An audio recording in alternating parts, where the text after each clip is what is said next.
Hello beautiful people, welcome back to my channel. It's been a long time coming. I think the last time I filmed something properly was December 2018 and we are now in October. Just as you can see with the title, I'm bringing you my birthing story. I love watching these. I thought I'd create one myself. Kind of like I wanted to do a lot of videos of my little baby and I just thought this would be a nice introduction in getting her in the videos. So yeah, just wanted to bring you a little snippet of how my birthing story was, what I went through. Yeah, just as an introduction, I guess. Let's get to it.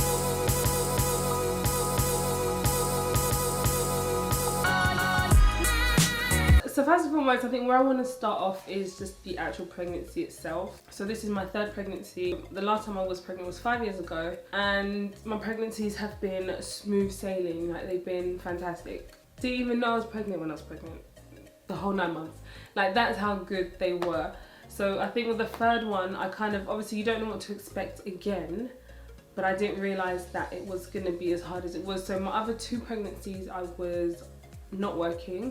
I was a stay-at-home mum for the 5 years that I had had my two kids, and they are 18 months apart. However, with this pregnancy, it was not planned, and I am currently now on maternity leave, and so that hasn't happened for my other two pregnancies. I was working just before 12 weeks when I left my first job and didn't go back. So with this pregnancy, it was the commute, the hour-and-a-half commute to London. It was pelvic girdle pains. I don't know if you guys have heard of it. So it's basically where your pelvic bone loosens and then you get pain. I was going through that, so it was a struggle getting to and from work, and just everything else, just the sickness, just the migraines.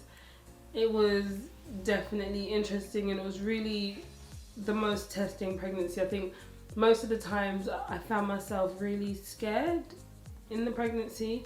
I always tried to think the most, you know, the positive thoughts and good affirmations day in, day out. So that really helped. Having a lot of support really helped as well. It was a really, really hard pregnancy, and I also had very low iron, and I was so deficient in iron because I am anemic as well. So my doctors were like, this is a very dangerous level of iron that you have, so I had to top that up. So very, very luckily that when my iron infusion days came along, it was basically the last session that I had was a week and a half before I gave birth, and usually the iron takes 2 weeks to fully kind of go into your storages and all that stuff. So I was kind of like in a good, it basically came at the right time. It was the hot, I don't know if you guys remember, but the hottest July of the year. Perfect day. I was due on the 8th of August, and towards the end of July I was starting to finalise a few things, started to finalise a few purchases, etc. And then I, was enjoying my summer. Like, I was on maternity leave, I just left, and I was just like, great, I've got July and then I've got a week of August to go and then I'll be fine. Went to my friend's house, came back home. The next day, that night, I was ordering some stuff on Amazon and I just felt really wet. So mind you, my other two pregnancies, I've never had my water break. So my son was born in his sac, they popped it out. Daughter came out, then burst the sac. And then this little madam, not only did she come 2 weeks early, my waters broke. So I had no idea what waters breaking felt like, what it was, nothing. So I sat down and then literally I was just wet. And I was just like, literally, I thought to myself, maybe I was drinking water and I've just wet myself, or maybe a glass of water spilled. So I tried looking at Yannick, who was sitting right next to me, thinking, has he spilled something on me? Because I did not want to believe that I was going to be giving birth at that time. I had plans on the Sunday. I had specific appointments with certain things on the Sunday, and I just thought, this is impossible. Like, this cannot be happening. I didn't let myself process the fact that my waters were breaking. I was on the phone to my mum. Yannick was there, pretending that he wasn't even there because I didn't even want him to confirm or panic or scream. I just called my mum and I just said to her, can you go on WhatsApp? And then Yannick on the side starts freaking out. You can just imagine in this house, so I've got a husband who's never seen waters break, seeing water break, thinking that because my waters are broken that the child would then just appear. So he's having a panic attack of calling the ambulance, and I'm just like, I need to take a picture. So I took a picture, sent it to my mum whilst he was panicking and freaking out, and my mum just messaged back and said, wow, congratulations. I called the midwife and I just told her what had happened, and she just said, take a pad, put it on your pants, and if the pad is wet in 2 hours and you have to keep changing every 2 hours, then your waters have definitely broken, and then call us back. Did that, so called the midwives. They told me to come in to just get checked and to make sure that it was a normal colour. So I had to go in there, show them the pad. They checked everything was fine, and they told me to come back in 24 hours. I didn't know whether I could stretch that far. Obviously no one around me was having it. The next day I was due to go in the hospital at around 10-11 p.m. So I had done my baby bag was packed, but then I had a few things that I didn't pack for myself, so like my snacks and things like that I hadn't packed, so I got that ready. But obviously I had to watch Love Island, and it was the finals, so I think this was the last day of Love Island, or I think it was between finding out if Ovi had won or the last two people, I can't remember, but I just remember I had to watch Love Island. Watch my series of Love Island, and 11 o'clock we made our way to the hospital.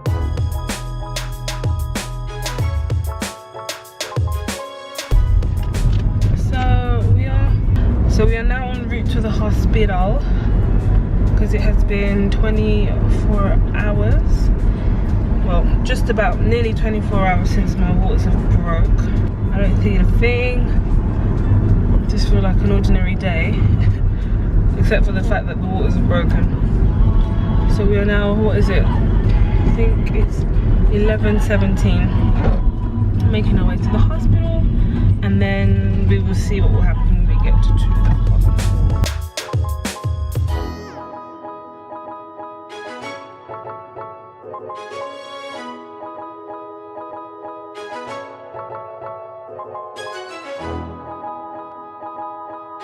We arrived at the hospital, and it was a struggle. I think thinking about it now, the way and the drive to the hospital is always the hardest, most traumatic and blissful feeling. Like I can't even explain to you how it feels. It's like you're so excited to meet this human being, to meet this person that's been cooking inside of you for the past 40 weeks or less in my case, and at the same time it's like all the feelings of like your past pregnancies and the pains and everything start coming back, and then you start to just remember the pain.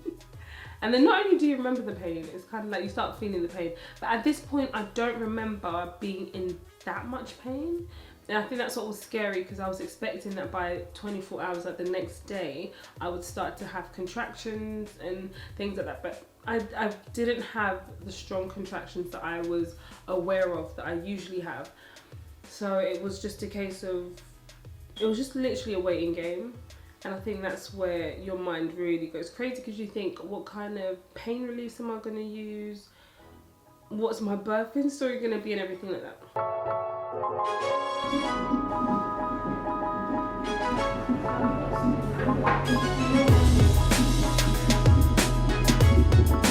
They planned to induce me the next day at 11 a.m. However, what they would do is they would start it at 5. So at 5, they would take a small capsule and insert it down there, and that should, I think, soften. So that was like the first step of being induced, and then from 11 o'clock I was scheduled to get the drip. 5 a.m. the lady comes, she inserts the capsule, and that's supposed to get something started, and I was cool. And I was like, wow, So maybe my pregnancy was hard, but the birth and the labour is going to be easy. So everything was going smoothly, and then 11 o'clock we were sent to a different room, and then this is where I had my drip, and then also the monitor. Again, this was the first time I'd ever had a monitor on my stomach. Like, I used to see this on One Born Every Minute. I've had 2 other natural deliveries, naturally contracting, and it got harder each time. So my son's labour was hard and it was longer, but it wasn't as painful as Brianna's, who was shorter, but just the pain was a bit more intense. I can't even explain to you the pain that came from being induced.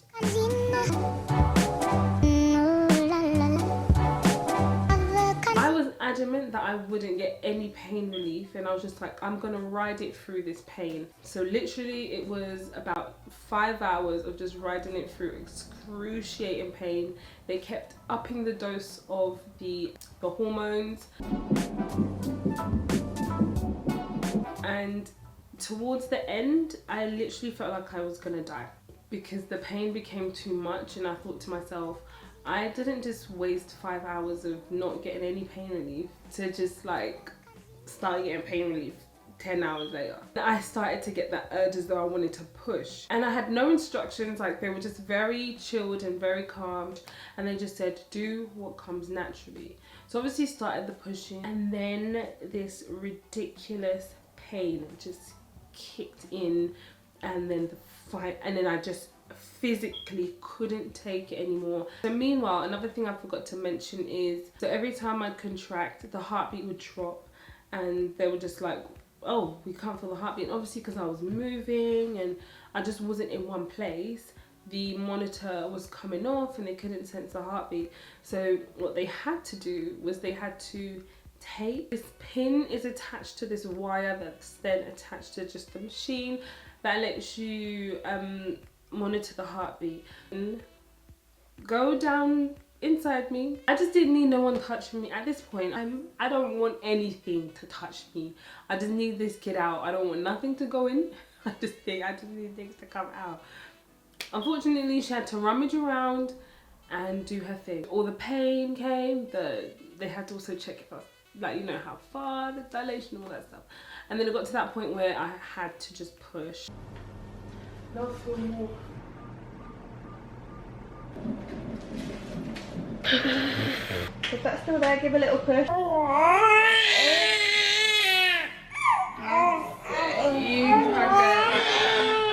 Just drying you off so you don't get cold.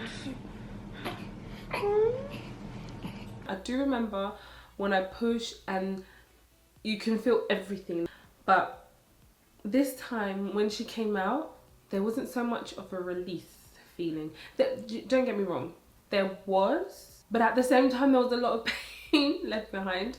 So I had torn internally. Overall, you know, there was that sense of relief, but just not as strong as it was for my other 2 pregnancies. And then she came into the world. She was born on the 27th of July after 6 p.m. It was fantastic. It was a great feeling. It was the best feeling in the world. I mean, I think it's like your life flashes before your eyes, but not just your life, but your pregnancy. From the day that I found out, the people that were around me when I found out, to the journey, it was just like, wow, like just a moment of gratitude, a moment of thanking God. It was a great, great, great moment. I'm gonna try, I think she's asleep now, but I'm gonna try and bring her in just to say hello to the world. Hey, mama. Hey, mama.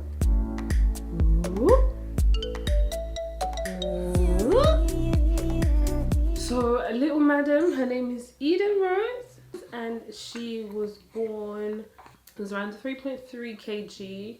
For the first 5 days, she lost 10% of her birth weight. We found out that she was tongue-tied, and so she was really, really struggling to latch onto feeding. And when she would feed, it wouldn't be the greatest. It was such a hard hard experience. I had cracked nipples and they were bleeding at one point, so I would feed her, there'd be blood everywhere. It was literally, I think my breastfeeding journey was the hardest. I've been pumping, so she has at least like a bottle of breast milk, and then that kind of went downhill, but I'm struggling here.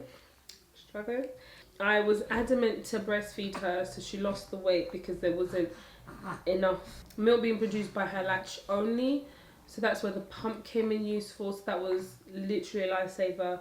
Then we had to kind of do a bit of both, add bottle feeding, and now she's doing 98% of bottle feeding. She's had her tongue tie surgery done to help with the latching, but I think the time that they had it done, so we waited to get it done through the NHS, the time that that came through, she was a pro of her bottle.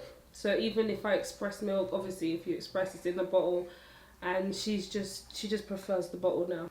Breastfeeding is just not what she likes. That's to maybe make her go to sleep, but not for her to actually have proper milk where she's full. And she is growing in a steady rate. So she was born on the 20, so just that line between the 25th and 50th percentile, and the last time we checked she was on the 75th percentile. And so yeah, so very happy with her progress so far. Thriving, growing, very alert. She smiles now, and yeah, so it's just been a great journey. Loving maternity leave life, and time is going fast. Time is of the essence. I have 9 more months to spend with her, and yeah, time waits for no one. And yeah, that was it really. I think that's all I wanted to really mention for my birth story. Any questions, any motherhood videos that you guys would love to see, give me a shout and I would love to make them. So again, thanks so much for watching, guys. I hope you guys have a lovely rest of the day. Bye.